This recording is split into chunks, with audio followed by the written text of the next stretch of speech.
केंद्र शाळा नवीन शेळवे येथे इयत्ता चौथीचे विद्यार्थी एक नाविन्यपूर्ण उपक्रम राबविणार आहेत। उपक्रमाचं नाव आहे कृतीतून ओळख वाक्प्रचारांची। चला तर मग पाहू।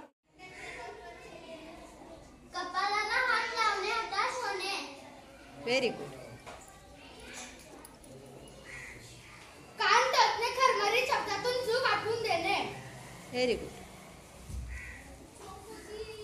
कान पिळणे अद्दल घडवणे। Very good.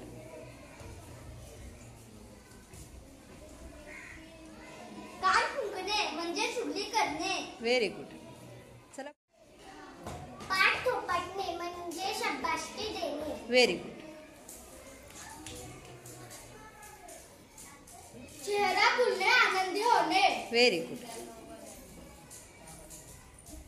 डोळे हसवणे म्हणजे रागवणे।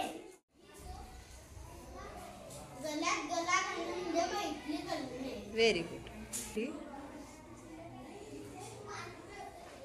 पोटावर नाचवणे म्हणजे हवे तसे खेळवणे। Very good.